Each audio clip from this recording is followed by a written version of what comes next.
বাংলাদেশ জাতীয়তাবাদী দল বিএনপি কোন চোর ডাকাতকে সমর্থন করে না। তাদেরকে প্রতিবাদ করে, তাদেরকে শায়েস্তা করে। আমরা জেল কেটেছি, আন্দোলন করেছি, সংগ্রাম করেছে সুষ্ঠু সমাজ গঠন করার জন্য। এখানে সবাই ছোট ছোট ছেলে মেয়ের ওদিকে যায়, ওরা টিচিং করার সুযোগ পায়, বাচ্চারা ডরে যাইতে চায় না, বেশিরভাগ মেয়ে ছেলেরা মাদ্রাসায় যায়। তাইলে ওখানে এরকম আগামীতে কোনো সংবাদ পাওয়ার সাথে সাথে এই যে লিফলেটে ফোন নম্বর দেওয়া আছে, সাথে সাথে ফোন করে দেবে কমিটিদেরকে। আমরা কমিটির তরফ থেকে ওখানে যাব, তৎক্ষণ তোমরা ওইটা সেভ করে রাখবা, ধরে রাখবা, যেই হোক না কেন, ঠিক আছে? তাইলে আমার এই অনুরোধটা থাকবে তেমোহানিবাসীর কাছে, আমরা কেউ খারাপ না। এবং আমাদের একটা খারাপই হইলো যে ছোটদেরকে আমরা প্রশ্রয় দিয়ে থাকি। বাইরে কি করতেছে ছেলেরা, বাইরে গিয়া দোকানে পাটে আনকমন সময় মা বাবারা প্রশ্ন করে না। এই যে আমি আসার পর থেকে অনেক ছেলেকে প্রশ্ন করি, কি করছো তুমি এখানে? না, আমি এমনি মোবাইল গুতাচ্ছি। কেন? তুমি তোমার ঘরের সামনের সাইডে একটা মজলিসের মতো একটা মেহমান বসার জায়গা আছে না, সবার ঘরে আছে। তাইলে তুমি ওখানে গিয়ে বসে মোবাইল করো, মোবাইল খেলো, নাহলে একটা কম্পিউটার আনি, কম্পিউটারে কিছু করো, পয়সা ইনকাম হবে। তুমি রাস্তায় দাঁড়াইছো, আন্ধারের মধ্যে মোবাইল করছো, এখানে মাদক, চুরি, ডাকাতি, টিজিং নির্মূলে এবং শিক্ষার প্রসার বৃদ্ধির লক্ষ্যে আমাদের তেমোহানিবাসীর সকলের সম্মতিক্রমে তেমোহানি শান্তি শৃঙ্খলা ও ঐক্য কমিটি কর্তৃক আয়োজিত আজকের আলোচনা, যারা অপকর্মের সাথে লিপ্ত, এই যে তাদেরকে আমরা হয়তো বা এখান থেকে বিতাড়িত করলাম, দমন করলাম, কিন্তু সমাজ কি গ্যারান্টি দিতে পারবে যে আবার এখানে মাদকাসক্তি বা ওই অপকর্মের লোকগুলা সৃষ্টি? ততক্ষণ পারবে না যতক্ষণ পর্যন্ত আমি ব্যক্তিগতভাবে বা আমরা সবাই পারিবারিকভাবে, সামাজিকভাবে আমাদের কিছু আদর্শ আছে যেগুলো আমাদের সৃষ্টিকর্তা সমাজের জন্য, আমার পার্সোনাল জীবনের জন্য, আমার পরিবারের জীবনের জন্য নির্দিষ্ট করে দিয়েছেন। সমাজকে সুস্থ, সুন্দর এবং ইনসাফভিত্তিক পরিবেশন উপহার দেওয়া। যেমন শুধু আমরা যে এই যে মাদকাসক্ত হওয়ার কারণ কি, এগুলো আমাদের চিহ্নিত করতে হবে না? যেমন বেকারত্ব, দারিদ্র্য এবং সামাজিক বৈষম্য অনেক সময় মানুষকে অপরাধের দিকে ঠেলে দেয়।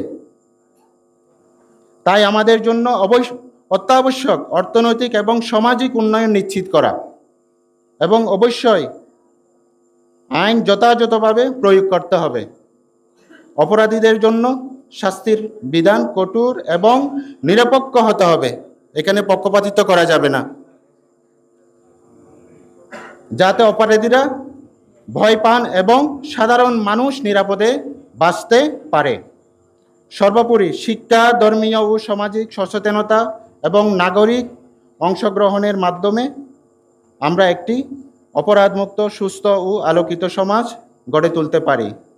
চলুন আমরা সবাই মিলে প্রতিশ্রুতিবদ্ধ হই মাদকমুক্ত, চুরি, ডাকাতি, নৈতিক ও সুস্থ সমাজ। এলাকার যুবক হিসাবে আমি আতঙ্কিত, আমার হৃদয়ে রক্তক্ষরণ হয় যখন মাদকের ছড়াছড়ি আমার এলাকায় দেখা যায়। আমি যুবক হিসাবে আমি শঙ্কিত, আমি ভয় পাই। আমার এই যুব সমাজ না জানি কখন ধ্বংস হচ্ছে। আমি একজন রিক্সা চালক হিসাবে আমি ভয় পাই, কারণ আমার পরিবারের একমাত্র আমার উপার্জনের সম্বল আমার রিক্সাটা রাতে কে জানি চুরি করে নিয়ে যায়। আমি এলাকার হত দরিদ্র কৃষক, আমার ভয় হয় রাতে ঘুমাতে। আমার সেই আদরের, সে শখের গৃহপালিত পশুটি কে জানি রাতে চুরি করে নিয়ে যায়। আমি এলাকার সে সাধারণ অভিভাবক, আমার ছেলে মেয়েকে স্কুলে পাঠাতে ভয় পায়, কারণ আমার এলাকায় স্কুলে যাতায়াতের সময় ইফতিজারদের ইফতিজিনের শিকার হয়ে না জানি কোনো বোনের পড়ালেখা বন্ধ হয়ে যায়। আমি সব সময় শঙ্কিত। এই সমাজ তো আমরা চাই না। প্রিয় এলাকাবাসী, আমরা এমন একটা সমাজ গঠন করতে চাই যেখানে সে দিন মজুর ভাইয়ের গৃহপালিত পশু হারানোর ভয় থাকবে না, সে রিক্সা চালক ভাইয়ের তার রিক্সাটা চুরির ভয় থাকবে না। উন্মুক্তভাবে, স্বাধীনভাবে আমাদের এই এলাকার শিক্ষা প্রসারে ছেলে মেয়েরা বিদ্যালয়ে, কলেজে, মাদ্রাসায় যাতায়াত। নির্যাতনের শিকারের পর আজকে আমরা একটু সচেতনতা অনুভব করছি বলে আমার মনে হয়, যার ফলশ্রুতিতেই তেমহানির সাধারণ মানুষ, সর্বস্তরের মানুষ ঐক্যবদ্ধ হয়েছে। বিগত দিন থেকে চলে আসা নির্যাতন, জোর, জুলুম, চুরি, ইয়াবা ব্যবসা, ইয়াবা সেবন এবং ইফটিজিং সহ সমাজের যাবতীয় অপরাধে জড়িত ব্যক্তিগণের কারণে আমরা সবাই নির্যাতিত। আমি মনে করি এই নির্যাতনের ফলশ্রুতিতেই আজ এলাকার মানুষ ঘুরে দাঁড়ানোর জন্য সাহস নিয়েছে। এই সাহসকে আরো দুঃসাহসে পরিণত করার জন্য আমি আজকের অতিথি থানা প্রশাসনের নেতৃবৃন্দদেরকে বলবো, আপনারা আজকে আমাদের এখানে মাঝে উপস্থিত হয়ে আমাদেরকে আরো সাহস বৃদ্ধি করেছেন। আপনারা ভবিষ্যতে আমাদেরকে সহযোগিতা করলে ইনশাআল্লাহ তেমহানি থেকে সমস্ত অপরাধ নির্মূল করা কোনো ব্যাপার হবে না। ছাত্রলীগের সভাপতি ছিলেন, সে তার বাড়িও এখানে।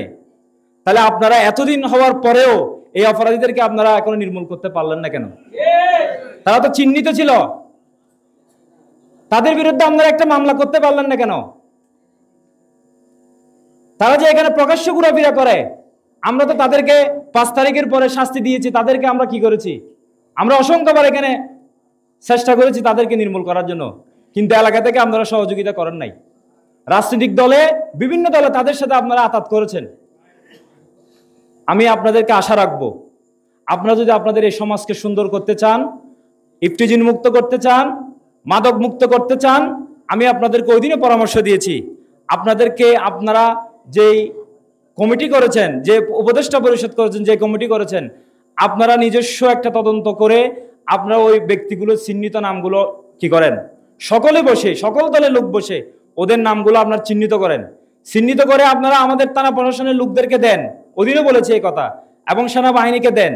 অবশ্যই তারা তাদের অপরাধগুলোকে চিহ্নিত করে তাদেরকে শাস্তির মুখোমুখি করবে। আমি থানা প্রশাসনের ভাইদেরকে দৃষ্টি আকর্ষণ করছি, আমাদের যে 2 জন পুলিশের অফিসার এখানে আছেন, অনেক বেশি চৌকস, অনেক বেশি কর্মঠ, এবং সাতকানিয়ার শান্তি শৃঙ্খলা রক্ষার জন্য আমাদের মাহবুব ভাই এবং রেজা ভাইয়ের ভূমিকা এটা আমাদের জন্য প্রশংসনীয়। কিন্তু আমরা ওনাদেরকে আনতে দেরি করে ফেলেছি। আমরা যদি আরো 1 মাস, 2 মাস, 5 মাস আগে এখানে নিয়ে আসতে পারতাম, আমার মনে হয় এখানে অনেক আগে প্রতিরোধ নয়, একেবারে প্রয়োজন নির্মূল করেন। বাংলাদেশ জাতীয়তাবাদী দল বিএনপি কোন চোর ডাকাতকে সমর্থন করে না। তাদেরকে প্রতিবাদ করে, তাদেরকে শায়েস্তা করে। আমরা জেল কেটেছি, আন্দোলন করেছি, সংগ্রাম করেছি সুষ্ঠু সমাজ গঠন করার জন্য, শান্তি শৃঙ্খলা বয়ে আনার জন্য। এখনো পর্যন্ত আওয়ামী লীগের দোষর, ছাত্রলীগের দোষর, যুবলীগের দোষর এলাকার মধ্যে আছে। তারা ইয়াবা পাচার করছে, তারা রিক্সা চুরি করতেছে, তারা গরু চুরি করতেছে, আমাদের সাধারণ নিরহ হিন্দু সমাজের উপর আঘাত হচ্ছে। আপনারা সরাসরি তাদেরকে ধরুন, প্রশাসনের হাতে আপনারা অর্পণ করুন।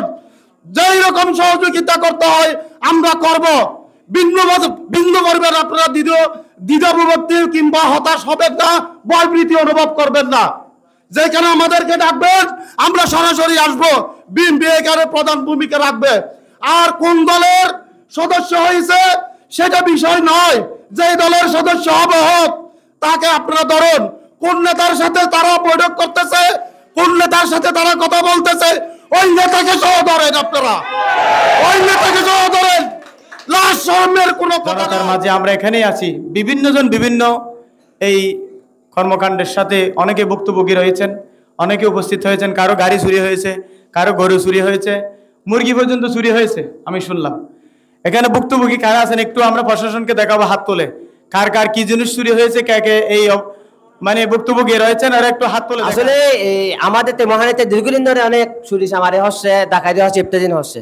এগুলা প্রতিরোধে আমরা যে ব্যবস্থা সবাই ঐক্যবদ্ধ হয়েছি। এটার কারণে আমাদের যারা ঐক্যবদ্ধ হয়েছে তাদেরকে অনেকবার হুমকিতে প্রদান করা হয়েছে এবং বলা হয়েছে কি জানে মেরে ফেলবে। আমরা এগুলো করতেছি কেন?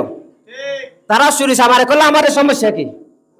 তো আমি প্রশাসনের দৃষ্টি আকর্ষণ করতেছি যে আমাদের এলাকার নিরাপত্তার স্বার্থে, এলাকার মানুষের জীবনের নিরাপত্তার সাথে, ব্যক্তিগতভাবে আমার জীবন আমার পরিবারের জীবন নিরাপত্তার সাথে আপনারা যথাযথ ব্যবস্থা করবেন, অপরাধগুলোকে নির্মূল করতে পারি। এই ক্ষেত্রে আপনারা আমাদেরকে সহযোগিতা করবেন, প্রশাসনকে সহযোগিতা করবেন। প্রশাসনকে কী রকম সহযোগিতা? যেগুলো আপনারা আগে থেকে জানেন যে এখানে একটা অপরাধ হইতে পারে, সেটা আমাদেরকে একটু ইনফরমেশন দেন, আমরা আসি। 2 নম্বর হচ্ছে যে আপনারা হয়তো অনেকে অপরাধীকে ভয় পাইতে পারেন অনেক, কারণ যারা অপরাধী সংখ্যা কম হলেও দেখবেন যে এলাকার মধ্যে বড় বড় নেতারা অপরাধ করে, মাথা মাথা লোক অপরাধ করে, যার বিরুদ্ধে মানুষ মুখ খুলতে ভয় পায়।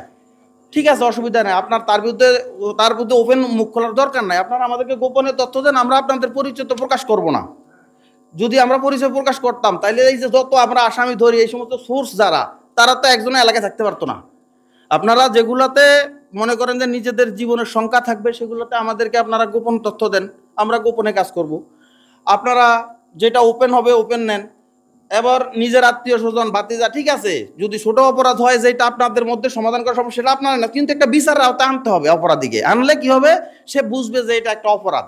কিন্তু আপনারা যদি স্বজনপ্রীতি করে যে না আজকে আমার ভাতিজায় করছে বা আমার ছেলে করছে, আরে আমি তো কমিটির সভাপতি, আমার ছেলে করছে, তাহলে এটা কি হবে? তাহলে এটারে আপনি ঘোরচাপ দিয়ে দিয়েছে, এই ঘোরচাপ দিচ্ছেন মানে এই বিপদ কান দয়া পড়ছে।